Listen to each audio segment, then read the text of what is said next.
El otro día terminé una canción y una canción que compuse y luego que la escuché dije, tiene una parte que es muy parecida a otra que ya existe. ¿A ti te pasó alguna vez eso? Muchas veces.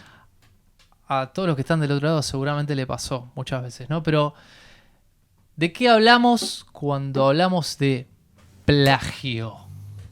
¿Qué es un plagio? Bueno, de eso vamos a hablar hoy en... Nosotros somos Bonino y Anthony. Y esto es Buscando la canción.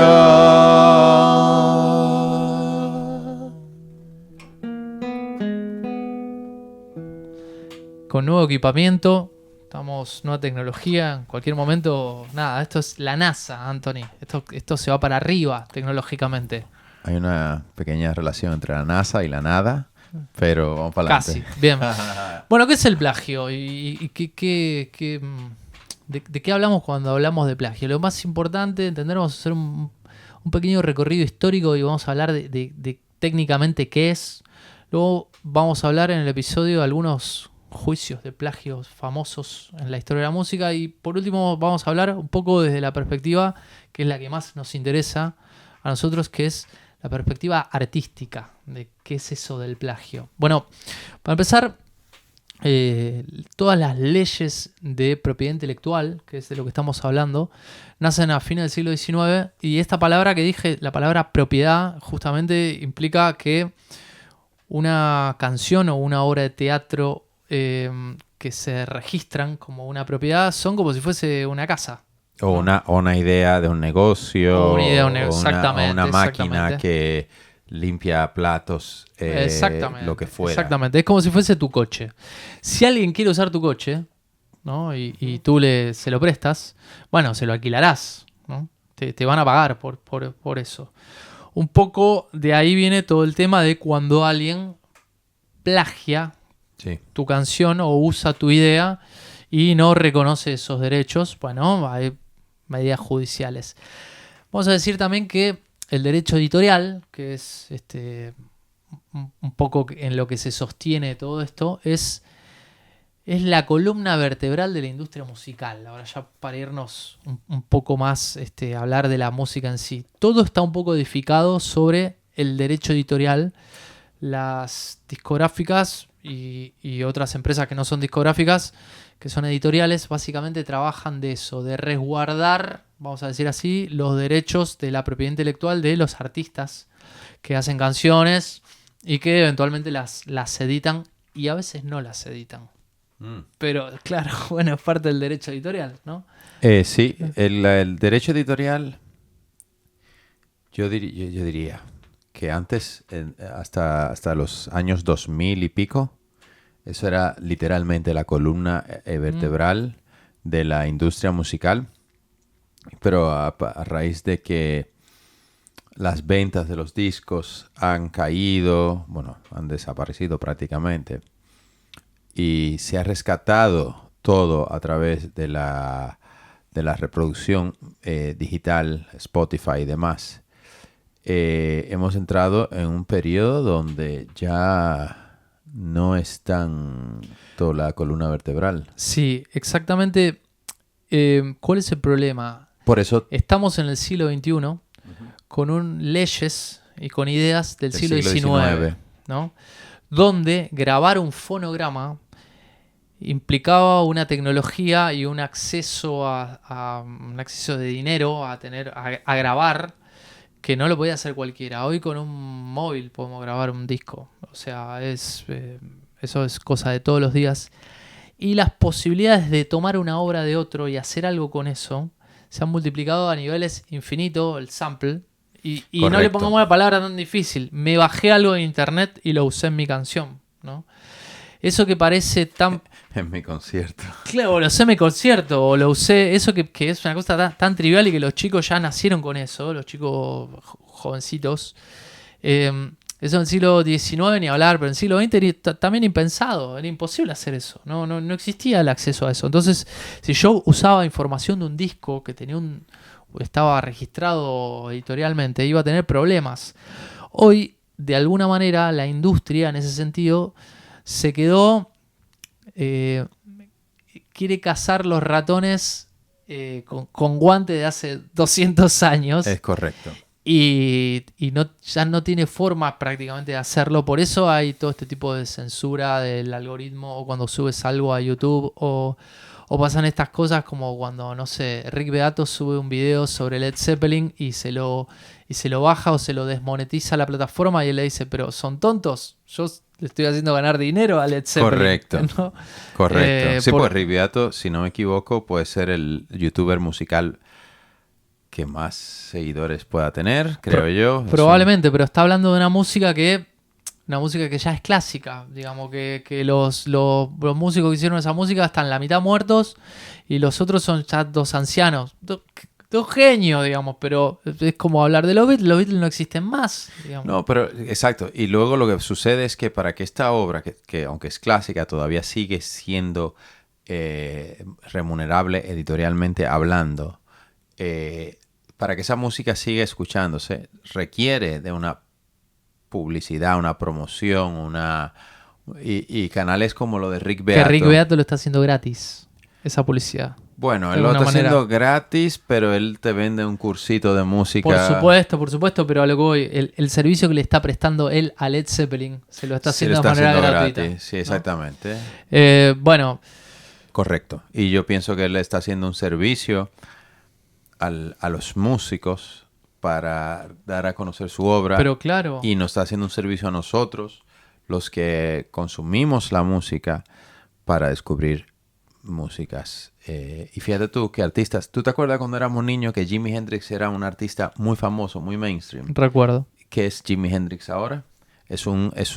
Bueno, tiene muchos oyentes, naturalmente, pero el lugar que ocupaba en los años 90 no es el lugar que ocupa a día de hoy, y eso tiene que ver un poco con el bloqueo. Que ya no... Perdóname, nos hemos ido por otro tema porque este podcast va del plagio. Exactamente. Perdóname. ¿Qué se considera plagio según la ley? Bueno, en ese momento la forma musical por excelencia era la sinfonía, que tiene una forma que se llama forma sonata, que tiene 2 temas y cada tema tiene 8 compases. Entonces la ley dice que si tú copias 8 compases de una melodía, si hay 8 compases que son iguales, marche preso, Anthony, hay que pagar. Estás copiando. Estás copiando. Ahora, ¿qué quiero decir con esto? Copiar exactamente 8 compases es realmente muy difícil. Es como algo que realmente hay una intención de hacer eso. ¿Por qué? Porque si no, viviríamos de juicio en juicio y todo sería plagiable. Y eso tiene que ver con lo que vamos a hablar un poco después, de que básicamente la música se hace inspirada en música, ¿no? Es como... funciona de esa manera, ¿no? Es como que hay personas que se parecen entre sí, que no comparten padres. Hay personas que en etapas de su vida se parecen entre sí. Y luego también están los familiares que se parecen entre sí. Y es un plagio, ¿no? Todo hijo tiene un padre. Entonces, todo compositor ha tenido unos padres musicales de los cuales se ha nutrido para crear lo suyo. Absolutamente. Obviamente, mientras más influencias tienes, más teóricamente vas a ir sonando de una forma más peculiar, porque tienes un montón de hilos de donde te tira tu música. Pero siempre todo hijo tiene un padre. Todo hijo tiene un padre. Y a veces, como dice la psicología... Perdón, y una madre también. Y una madre. A veces el artista un poco se hace como cuando dice la psicología eso de matar al padre, ¿no? Ahí se empieza a ver como la verdadera identidad del artista. No obstante eso, todos de alguna u otra manera estamos inscriptos en alguna suerte de tradición musical de algún tipo. Y eso es imposible quitárselo, digamos, ¿no? Es como, bueno, todos nos encontramos en algún momento diciendo frases que dijeron nuestros padres, ¿no? Totalmente. En la música va a pasar algo similar. O nuestros maestros. Volviendo al tema como ya un poco más legal ahí del plagio, hay juicios por plagios muy famosos en la historia. ¿Cuál recuerdas tú? Yo recuerdo muchos, pero así notables, porque también lo he ido recordando últimamente.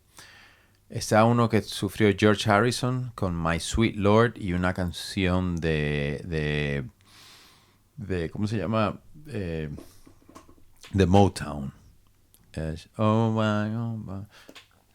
No me acuerdo cuál era la canción. Ujú. Y luego, otro juicio notable. ¿Qué pasó con eso? Creo que George Harrison perdió el juicio, Ujú. tuvo mucho tiempo. De hecho, el juicio fue tan fuerte que él le pasó factura porque él empezó a componer ya cuidándose de no copiar y no imitar otras cosas. Entonces ya su proceso creativo estaba por una temporada. Es como cuando tú juegas un deporte y te dan con la pelota y entonces ya tú le coges miedo a ese deporte. Pues eso fue lo que le pasó a George Harrison, que le dieron con la pelota del juicio y bueno, y él ahí como que se bloqueó un poquito, pero luego hizo una canción burlándose de todo este proceso. Ahí va. Luego otro caso muy famoso de plagio, que no es ningún plagio, que esto fue una... Porque yo entiendo que la canción de George Harrison, la melodía sí se parece a la melodía de la otra canción, ¿vale? El plagio de The Verve con Bittersweet Symphony con los Rolling Stones, que los Rolling Stones hicieron, no me acuerdo qué canción era, hicieron una versión en orquesta de la canción de una canción de ellos y eso se lanzó como un disco que tenía otro título y el artista principal ni siquiera eran los Rolling Stones. Lo que pasa es que como eran temas de los Rolling Stones, eran los autores de esas canciones eran los Rolling Stones. Sí, algo que también se trasluce aquí con lo que estás diciendo es que todo esto ya entra en un mundo de abogados y de corporaciones y de megacorporaciones peleando con otras megacorporaciones y de derechos y de gente que está anotada, así como vemos ahora que hay 15 compositores en una canción. Obviamente no había 15 personas escribiendo una palabra cada uno de la canción, ¿no? Pero tú sabes quién fue que le ganó el juicio a The Verve. ¿Quién fue ¿Tú sabes qué personaje fue? Alan Klein. Alan Klein. Bueno, Alan Klein Personaje oscuro. es un personaje, fue el que vendió el catálogo editorial de los Beatles y se ganó un dinerazo, se lo vendió a no sé qué compañía. Le hizo trastada a los Rolling Stones, le hizo trastada a todo el mundo y le hizo trastada a The Verve. Y ganó el juicio. De hecho, The Verve había usado una parte de unos violines del arreglo que hicieron, que no tenía nada que ver con la canción de los Rolling Stones, que eso pa pa pa pa pa pa, etcétera, no me acuerdo cómo sigue. Y le quitaron la autoría porque él decía que había otro trozo de la melodía que estaba inspirado en los Rolling Stones. Un disparate, pero los años... Esa canción salió justo cuando estaba terminando el pico de la venta de los discos. 90 ahí. O 6, 97. Yo creo que fue 97 porque yo estaba oyendo fue como en 96 que habrá salido esta canción. Porque yo me acuerdo que fui a un campamento de verano de música y ahí me introdujeron a The Verve. Y me quedé súper enamorado. Una canción hermosa. Y claro, él recuperó ya la autoría de su canción porque el hijo de Alan Klein devolvió a The Verve la autoría, pero no le devolvió todo el dinero que sacaron de la canción. Y bueno, en fin. De la venta de discos, que era la parte jugosa. Claro, yo creo que él tendría que haber vaciado su cuenta bancaria. Otro caso famoso que sé que perdieron fue Radiohead con Creep. Y la canción ay, Dios mío. All I need is the air that I breathe just to love you. Exactamente. Que la parte de que supuestamente está plagiada, es verdad que es bastante parecida. Sí. Es la parte C, digamos, el puente. Correcto. Y lo cierto es que, bueno... ¿Se parecen? Sí, lo puedo entender. Ahí... A veces no solamente ganar o perder, a veces hay negociaciones en el medio de todas esas cosas y creo que fue el caso, ¿no? Entonces, un porcentaje cada vez que genera un derecho a autor, eso, en este caso en vivo principalmente, porque las plataformas generan derechos, pero no es un número cuantioso como cuando se vendían discos, pero sí de los shows en vivo. Bueno, este grupo o la editorial que representa al grupo el cual supuestamente fue plagiado, bueno, cobra un dinero, cobra un porcentaje de esa Claro, canción. gana más dinero que... ¿Cómo se llamaba el grupo? No me acuerdo, bueno, en fin. Pero es un grupo que tiene muy bonitas canciones. Ujú. Y luego hay otro caso muy interesante que es el de Ed Sheeran, que él ganó el juicio. Y era los editores de Marvin Gaye que lo acusaban de haber cogido, fíjate tú, una secuencia de acordes que utilizó Marvin Gaye. Creo que fue eso. Ajá. Porque melódicamente no se parecían tanto. Y él fue al juicio personalmente, sacó su guitarra y tocó como 20 canciones que utilizaban los mismos acordes. Y una vez logró demostrarle eso Ujú. al Sí, recordemos que en realidad lo que se juzga es la melodía, fundamentalmente, ¿no? Sí, pero a día de hoy ya se ha ido ampliando la Sí, cosa. porque estamos en esta transición rara que no sé en qué devendrá, pero a priori las producciones se van a copiar, de hecho se copian todo el tiempo, ¿no? El querer sonar a, y eso sería, entre comillas, o sea, si uno lo piensa artísticamente, un terrible plagio. Sin embargo, no lo ve así la ley, ¿no? Porque No, tiene una concepción del siglo XIX, donde se copiaba la melodía. claro, claro, claro. Sí, es una cosa curiosa pero realmente aquí vamos a entrar en el otro tema, es Ujú. momento. Sí, sí, claro. Dicho todo esto, no queremos que nadie sienta miedo a la hora de componer, aunque se parezca una canción tuya a la canción de otra persona. Eh, Primero, para entrar en un problema judicial, tu canción debería haberse hecho muy famosa. Porque normalmente hay canciones que se parecen a otras canciones que nadie va a mandarle a un juicio porque no hay un rédito económico. Solamente se van a juicio cuando hay un rédito económico. Pero muchas veces, si tú, incluso te puede pasar el caso que no has escuchado esa canción en concreto, que se parece a la tuya, y al no haberla escuchado, tú puedes demostrar en el juicio que tú no la has escuchado, y si eso lo logras demostrar, aunque la canción sea idéntica, se consideran dos canciones distintas. Fíjate tú, eso pasa. Luego también está el caso de ¿cómo se llama? Saint Vincent, la artista. Ella hizo un disco, Daddy's Home. Hay una canción que ella compuso entera ella, y alguien le dijo, mira, el estribillo o el verso de esa canción se parece a esta otra canción. Ella lo oyó, dijo, es igualita, entonces decidió darle crédito a la otra persona. Ajá. Y eso es algo que en Estados Unidos tú puedes hacer con mucha facilidad. Aquí en España es más difícil porque creo que tienes que pedir una serie de permisos antes de utilizar algo, pero en Estados Unidos todo es más sencillo en ese sentido. Tú puedes coger la canción de otro, meterla en tu canción y hacer una versión. Creo que eso es factible. Bueno, Dua Lipa lo hace todo el tiempo. Exactamente.